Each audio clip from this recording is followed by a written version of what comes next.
Welcome to World of Warships. My name is Leo. Thank you for watching the video. Today we're going to take a look at the Anshan, which is the Tier 6 Pan-Asian premium destroyer that was offered for sale here several months ago. It's a ship that I love to hate. I love the idea of the ship. I love the way it's set up. I love the way it looks. I just can't play it worth a damn. So I finally had a good game in it, and I wanted to take a closer look at this destroyer.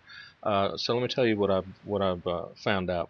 The Anshan is actually a Nibny-class Soviet destroyer that was completed in 1941.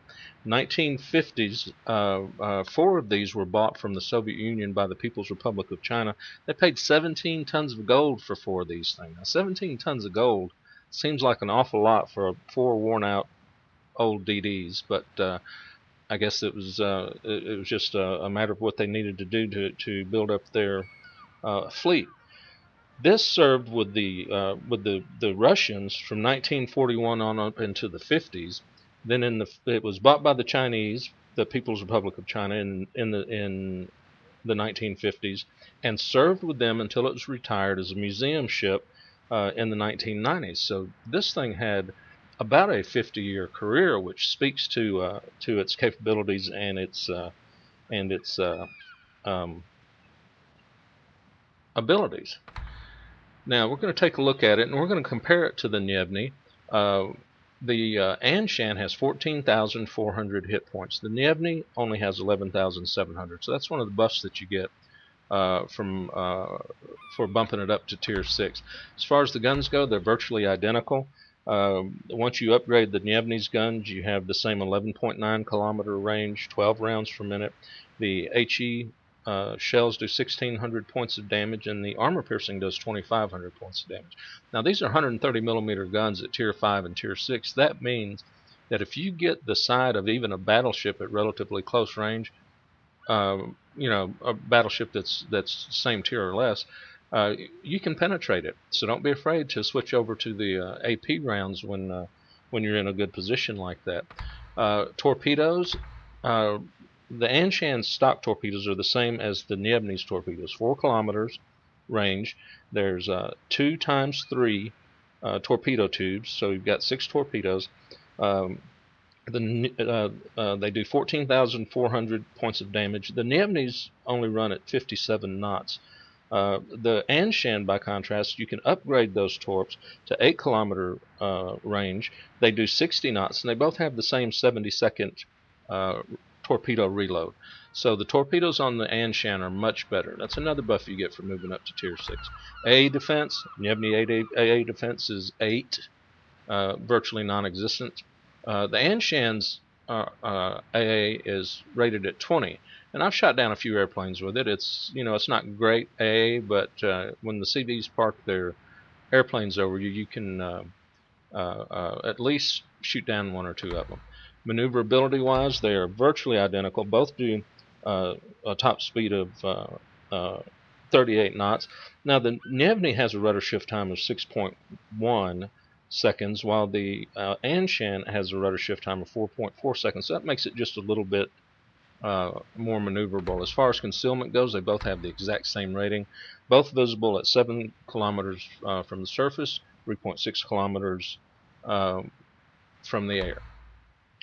Now, the Anshan, as you can see, is a really good-looking ship. Like I said, I love the way the ship looks. I like the paint job. I like the design. If I remember right, this was an Italian-derived design. And I just think it's a really good-looking ship. But let's take a look at some gameplay on this and see how it goes. I'm going to be playing this match on the map North. Looking at the team rosters, we've got an Independence class aircraft carrier on both teams. Looks like they might have a slight advantage in cruisers. We have an advantage in destroyers, which to my way of thinking is going to give us the advantage. I'm biased towards destroyers, so have to take that with a grain of salt. Now, one good thing about this map, or one new thing about this map, is it's got a cyclone mechanic associated with it. What a cyclone does is it reduces reduces visibility to 8 kilometers. Not only does it reduce the visibility to 8 kilometers, but if you don't personally have eyes on a ship within 8 kilometers, you can't see them on the screen. You can see their icon on the mini-map, but you're not going to see them on the screen. And that'll kick in here in just a couple of minutes. We're going to see how that affects our gameplay. I'm still new to it, so I'm not 100% sure how I'm going to handle this. Taking a look at it at the minimap, we had some ships on this side, but I see the Kirov has decided to turn east. He's abandoning this side, and the Omaha decides to go with him. So that leaves me and a New Mexico over here, and of course the aircraft carrier, the Independence back there. The Hatsuharu that's over there to the east of us, I'm hoping he'll come along, go with us. But regardless of whether they go with us, I know this flank is vulnerable now, and so I'm going to hang around over here and try to keep them from advancing across here. I'm going to try to spot for the New Mexico and just basically do my job as a destroyer. And I'm just watching these guys go, and I'm just trying to figure out what I'm going to do. Just do my job. I guess that's all I can do. Approaching the island now, I send a message in chat to the New Mexico, letting him know that we've got no support, and kind of keep an eye on him, see how he reacts to that news. Doesn't appear to be turning away. Looks like he's committing to this flank. So I see a Cleveland on the mini-map down there. It's pointed out to us, pinged on the map, and I'm getting close to that island, and my view range, my where I can be detected, is 7 kilometers. And there's that shores, pops into view just below my 7 kilometer view range. So he sees me. I launch some torpedoes at him, pop my smoke, and head away from him. Now that I'm in my smoke, though, I said, well, let me take some shots at this guy. I go to full reverse. If you stop within your smoke, you can fire at will, and they can't see you unless somebody gets within 2 kilometers. I should be firing AP here, but I'm not really used to, in a destroyer, switching back and forth. So I'm firing HE, watching those torpedoes go in. They look good. Doesn't matter. Could have been firing AP, HE. It doesn't matter. Hit him with 3 torpedoes, kill him. We got first blood and devastating strike right off the bat. All right, so it's in good shape there. Now the Cleveland is continuing to advance. I'm also keeping an eye on the spotter aircraft because I don't want to get spotted. The Cleveland is within spotting range of me, and as soon as I get out of my smoke, he's going to see me. So I ping him on the map, and there he sees me right away. And he's firing off to the north, so he's not shooting at me, which is good. I turn back in, get the smoke between me and him, put the distance between me and him, get out of his view range. And the New Mexico just knocks his dick in the dirt. He's about dead, so I'm all brave now. I'm going to shoot some HE at him, but he dies before my shells even get there. Turn back in, heading south. See a battleship down there. So, well, I've got a battleship, and I've got me, and there's some airplanes going in over there, so let's go out there and engage him. And just as we make the turn to engage him, the Cyclone decides to settle in. And you'll see that everything disappears off of the screen. Still be able to see the ones that are within 8 kilometers of enemy or of friendly ships, and there the Cyclone rolled in. Battleship just disappeared. He's more than 8 kilometers away. Well, the New Mexico is turning in. Looks like he's going to seek cover to head toward cover behind that island when he engages this battleship. But we can't see him right now. I mean, you see his icon on the minimap, but we can't see him. So I'm heading in that direction, trying to get some vision on him. Airplanes come in. They spot me. Kind of worries me a little bit, but I'm determined we're going to hold this flank, and we're going to push, how we can. Looks like the New Mexico has turned completely around. I'm squinting at this on the preview screen, but it looks like he's completely turned around. And just then the Königsberg comes into view. I'm within 7 kilometers of him. He spots me. I fire off my torpedoes, and I start putting distance between him and I.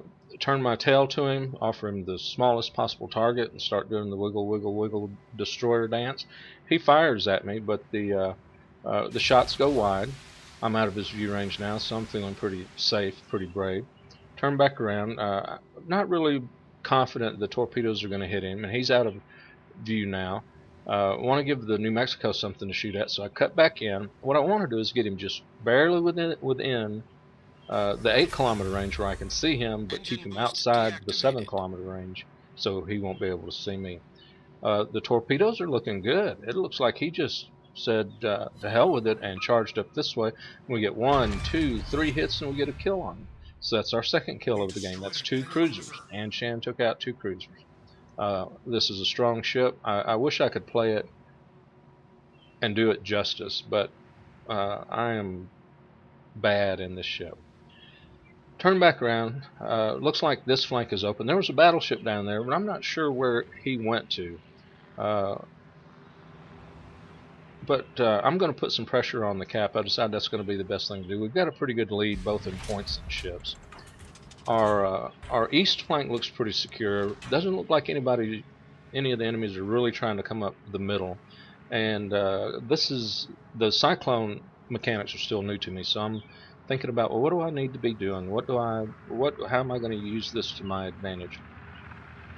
I can see that our cap is, or their cap, we're capping their base pretty well.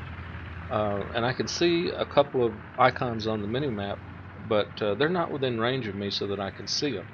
New Mexico has decided that he's not going to come this way. He's heading east, probably thinking that he's going to cover the middle because it's kind of wide open there.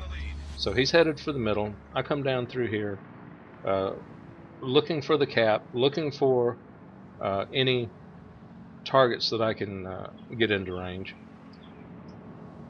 And just about the time that I clear the edge of that big island on the west side of the map, I'm going to spot that battleship that I spotted earlier.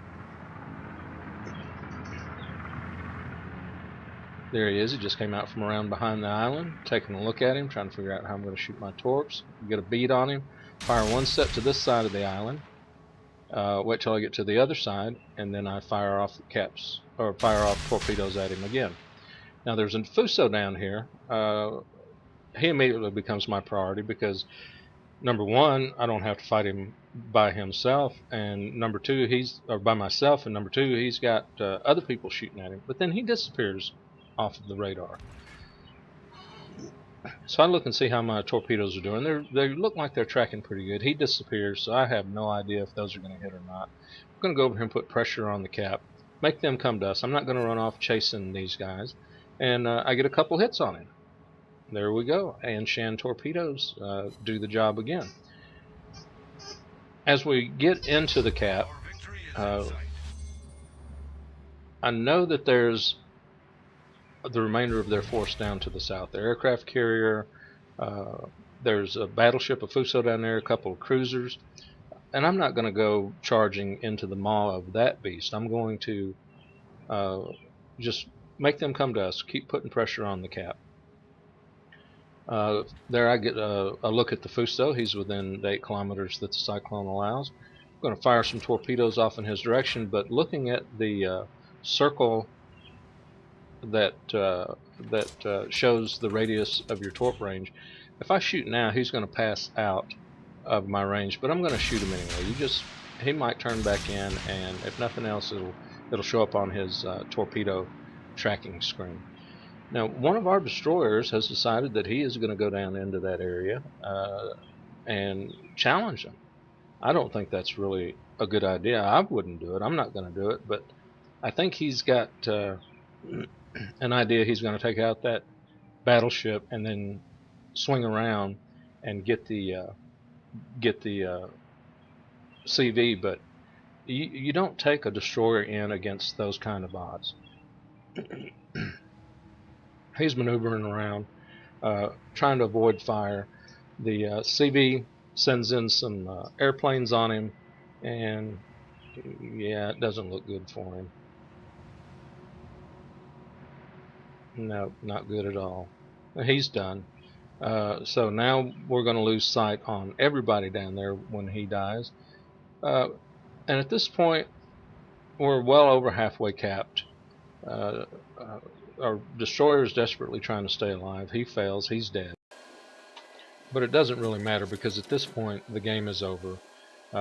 We've got him just completely capped, and there's no miracle that's going to save him from losing this game. Well, that was a pretty good game for us. We had 695,000 credits earned, 7,700 adjusted experience. We had 10 torpedo hits, 5 hits with our guns, not too bad. We sunk 2 ships. We helped capture 1 base. We got our head start mission done, which gave us the extra credits and experience. Taking a look at the team screen, we were number 1 on the team with 1,700 base experience. We had 2 kills. Fusa on our team had 1,482 experience with 4 kills. If I guess he didn't get any capping done, or he wasn't, or he was just sniping kills. We had about 90,000 damage that we did overall. Not a bad game for us. I'm not going to complain about that. Well, I hope you enjoyed our video on the Anshan. My name is Leo. Thank you for watching the video, and look forward to seeing you next time.